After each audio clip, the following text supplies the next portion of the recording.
নমস্কার, সবাই কেমন আছেন? আশা করি সবাই খুব ভালো আছেন। আমিও খুব ভালো আছি। তো চলুন প্রতিদিনের মতো আজকের ব্লগটা এখন থেকেই শুরু করি। সকাল সকাল ঝলমলে রোদ্দুর, তবে সকাল বলবো না, এখন বাজে প্রায় 12টা। স্নান পুজো সেরে চলে এসেছি ভাত খেতে।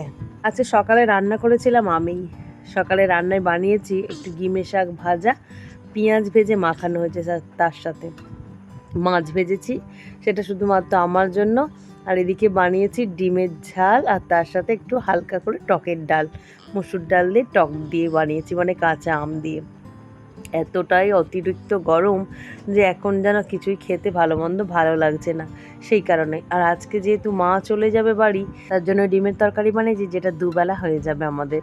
তো সেই কারণেই যাই হোক, রান্নাবান্না মোটামুটি হয়ে গেছে। আর ওই খেয়ে স্কুলে চলে গেছে। এখন মা আর আমি খাবো।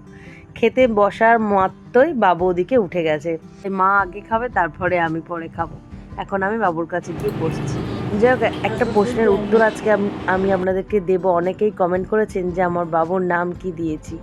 আমার বাবুর নাম দিয়েছি আরাধ্য। কেমন নামটা হয়েছে প্লিজ কমেন্ট করে জানাবেন।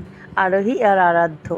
তবে আরও একটা মজার জিনিস জানেন, আমার 7 মাসের স্বাদের সময় আমার বান্ধবীরা প্রদীপ আর নড়া, যেটা তুলতে বলা হয়, মানে ঢাকা দেওয়া থাকে, তুলতে বলা হয় ছেলে বা মেয়ে হওয়াটা দেখার জন্য, মানে কি হবে সেটা দেখার জন্য।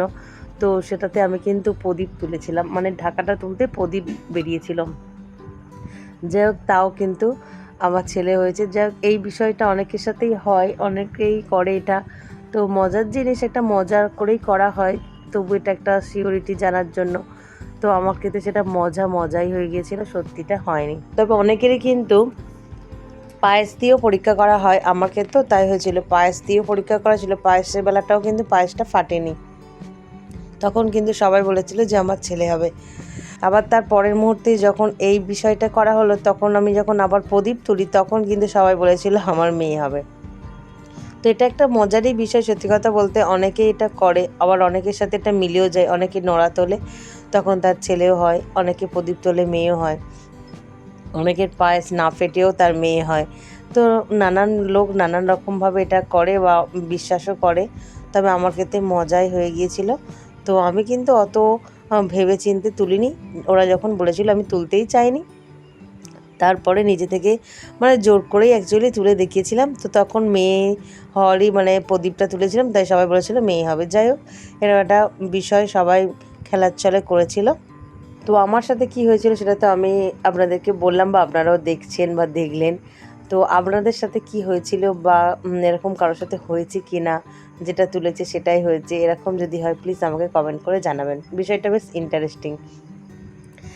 তো যাই হোক, চলুন। আজকে কিন্তু আমার যে রান্নাটা আমি আজ সকালে বানিয়েছি, টকের ডাল আর এরকম একটু ডিমের ঝাল। তো ডিমের ঝালের আলু দিয়ে আর টকের ডালটার মাছ ভাজাটা দারুণ আজকে লাগলো। এতটাই অতিরিক্ত গরম, যেরকম হালকা হালকা টকের ডাল দিয়ে ভাত খেতে দুর্দান্ত লাগছে। তো এরকম মনে হচ্ছে প্রায় দিনই যেন করে খাই এরকম। তবে বেশি তো এরকম টকটা খাওয়া উচিত নয়, তবে ডালে অতটাও আমি টক দিইনি যদিও আজকে। তো মোটামুটি চলুন, খেতে খেতে ভিডিওটা যেখানে শেষ করি। আগামীকাল একটি নতুন ব্লগে আবার দেখা হয়ে যাবে। সবাই সুস্থ থাকবেন, ভালো থাকবেন, সবাইকে ভালো রাখবেন। আর ভিডিওটা কেমন লাগলো অবশ্যই কমেন্ট করে জানাবেন। ভালো লাগলে একটা লাইক, সাবস্ক্রাইব করে পাশে থাকবেন। টাটা।